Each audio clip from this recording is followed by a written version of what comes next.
Hello humans, my name is MiKo and welcome to everything you need to know about UFC 236.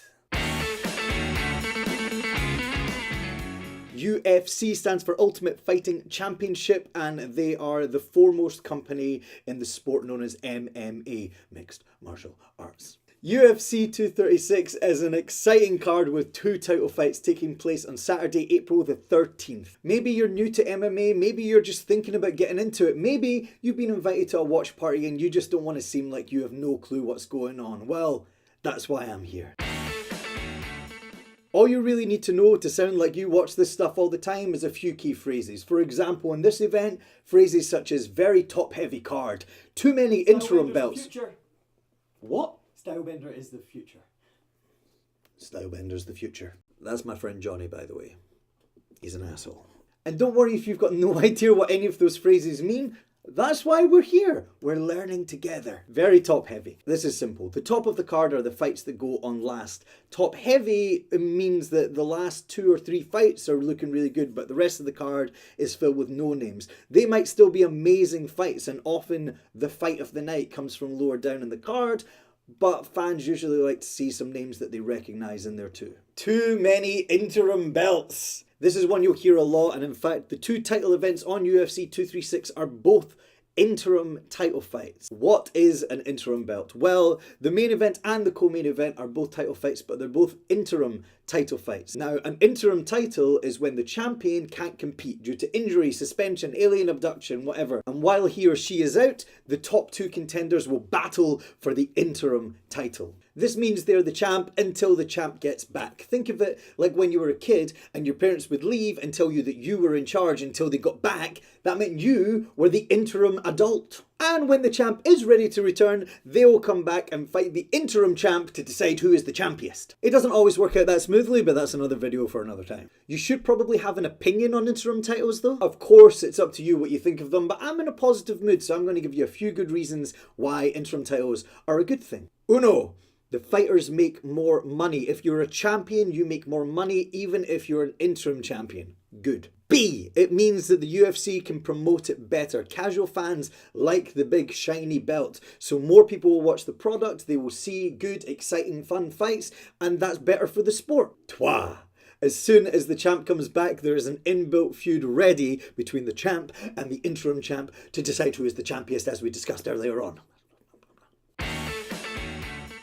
If you want to act like you've got some more advanced knowledge, all you need to do is know 3 of the fights that are happening. The main event, the co-main event, and a sneaky third fight that you think could be fight of the night. The main event, that's right, top of the card, last fight of the night, well remembered you. We've got Max Holloway versus Dustin Poirier. Sometimes MMA names can be really hard to say, so I recommend either just sticking with the first name, the surname, whichever's easiest, or call them by their nickname. And in Dustin Poirier's case, that's Diamond, which is a pretty sick nickname. So Holloway versus Diamond for the interim lightweight title, and this is going to be amazing. Max Holloway is already a champion. He's champion of the featherweight division, which is 1 weight class down. He is arguably the greatest featherweight of all time, and he is super big for a featherweight, so the size difference shouldn't be that much of an issue. In fact, Dustin Diamond used to fight down at featherweight too, and in fact they actually fought each other way back in 2012, with Diamond picking up the victory. In case you didn't know, lightweight division is the class that has Conor McGregor in it, and that means that there's a bit of a log jam at the top. Dustin has earned his spot there. He has won 8 of his last 9 fights, and most hardcore fans are super excited to see him get this opportunity to win the belt in an otherwise very clogged division. And if Max wins, he becomes one of only a handful of fighters to ever win 2 belts in 2 different weight classes at the same time, joining Amanda Nunes, Daniel Cormier, and yes, Conor McGregor. So who are you going to root for? I'm going to give you a fangirl line and a hater line for both fighters, so you can choose. Dude is a gangster. He will fight anyone. He's too skinny. He's going to get knocked out. He's been on a tear and he's just so well rounded, like a diamond. He threatened to leave the UFC if he didn't get this fight, whiny little bitch. It's always fun to have an unpopular opinion too. Johnny, have you got an unpopular opinion on Holloway versus Poirier? Doesn't really matter who wins. Conor McGregor beat them both already.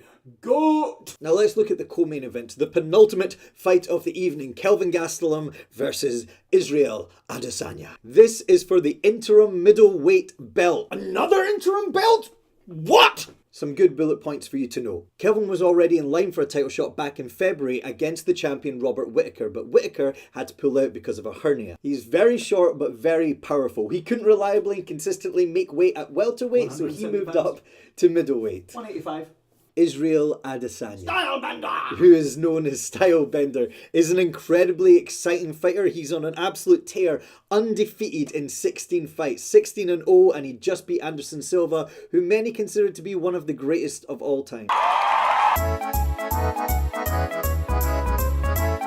He only needs to land one shot. Besides, we were promised him versus Whittaker already. He's too short, too slow, too white.